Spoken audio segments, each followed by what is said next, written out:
تفویض کار دیکھ لیں جی.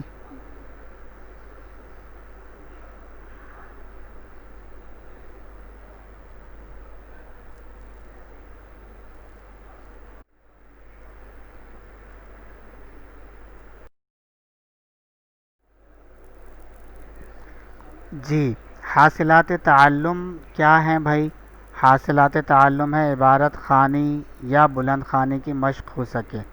عبارت خوانی کہتے ہیں ریڈنگ کو، بلند خوانی کہتے ہیں لاؤڈلی ریڈنگ کو.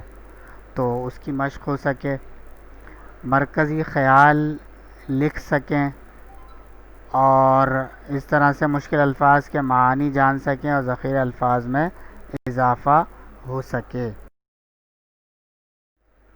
سب سے پہلے ہم مرکزی خیال اس سبق کا کیا ہے وہ معلوم کرتے ہیں. دیکھیے ذرا، یہ امید ہی ہے جو مایوس اور نا امید دلوں کو تسلی دیتی ہے. امید کے سہارے انسان زندگی کے کٹھن مراحل سے بھی گزر جاتا ہے. امید ہر رنج اور غم میں خوشی کا سہارا بنتی ہے. عقل کے جنگلوں میں بھٹکے مسافروں کو راحت عطا کرتی ہے. جھولے سے لے کر جوانی تک ایک بچے کی مصیبت میں مبتلا ماں لوریاں دے کر اسے بڑا کرتی ہے. اس کے روشن مستقبل کے خواب اس کو توانائی عطا کرتے ہیں، اور جب وہ بچپن کا دور گزار کر اپنی ہنسی سے اپنی ماں کے دل کو خوش کرنے لگتا ہے تو ماں کی خوشی کی انتہا نہیں رہتی. یہ امید ہی تو ہے جو ماں کی گود سے قبر کی آغوش تک ہمارے ساتھ رہتی ہے. وہ بے گناہ قیدی جو جیل خانے میں بند ہے، بوڑھے باپ کا غم، نہ کوئی دوست نہ کوئی ساتھی، مگر خوشی ہے تو صرف ہمیشہ ساتھ رہنے والی امید کی بدولت. سر سید احمد خان اس مضمون میں یہ بتانا چاہتے ہیں کہ امید کبھی انسان کو مایوس نہیں کرتی. یہ اس سبق کا مرکزی خیال ہے.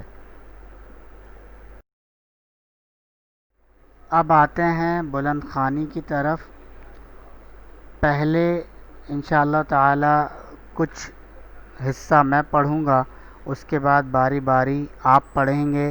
آپ اپنی کتابوں میں صفحہ نمبر 19 کھول لیجئے، جہاں سے امید کی خوشی یہ سبق شروع ہو رہا ہے.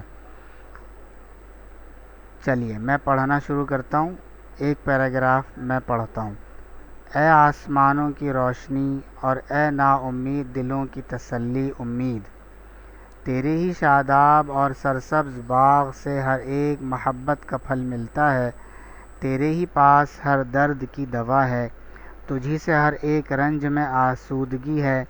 عقل کے درمیان جنگلوں میں بھٹکتے بھٹکتے تھکا ہوا مسافر تیرے ہی گھنے باغ کے سرسبز درختوں کے سائے کو ڈھونڈتا ہے. وہاں کی ٹھنڈی ہوا، خوش الحان جانوروں کے راگ، بہتی نہروں کی لہریں اس کے دل کو راحت دیتی ہیں، اس کے مرے ہوئے خیالات کو پھر زندہ کرتی ہیں. تمام فکریں دل سے دور ہوتی ہیں اور دور دراز زمانے کی خیالی خوشیاں سب موجود ہوتی ہیں. اب آپ پڑھیں گے باری باری، اس کے بعد انشاءاللہ پھر آگے چلتے ہیں. دوسرے صفحے کی بلند خوانی کی طرف آتے ہیں. جی اب میں جسے کہوں گا وہ پڑھے گا انشاءاللہ تعالی. تیسرے اور آخری صفحے کی بلند خوانی کی طرف چلتے ہیں. تو چلیے جی میں کہتا ہوں کسی کو، پھر وہ پڑھنا شروع کریں. سبق کے مشکل الفاظ اور ان کے معانی دیکھ لیجئے.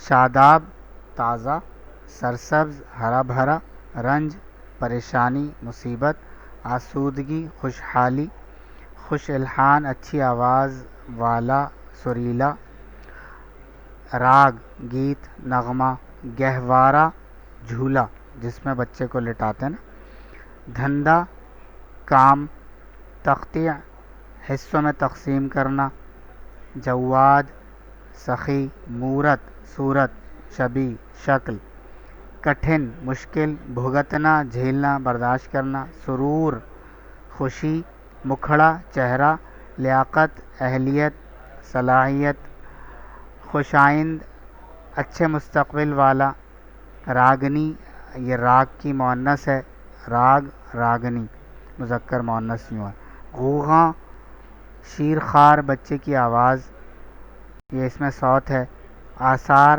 نشانات پھل پھولنا پروان چڑھنا، ٹہنی شاخ۔ مزید الفاظ مشکل الفاظ اور ان کے معانی: سروکار واسطہ، غمزدہ پریشان، ریا دکھلاوا یا دکھاوا، مہد گود، لحد قبر، زرد پیلا، دیار شہر وطن، رنجیدہ پریشان، خار کانٹا، بے جان مردہ، منصف جج، مصنف الگ لفظ ہے، مصنف آتھر کو کہتے ہیں، یہ منصف ہے جج انصاف کرنے والا، مکتب مدرسہ، گھڑی وقت، نیز بھی، شاد خوش، ادھورا نامکمل، آتش آگ، لوری وہ سریلے بول جو بچے کو سلانے کے لیے ماں گا کر سناتی ہے، کونپل تازہ ننھا پودا، بال بچہ، جیسے کہتے ہیں بال بچے ٹھیک ہیں تو یہ وہی بال اس کا مطلب ہے بچہ۔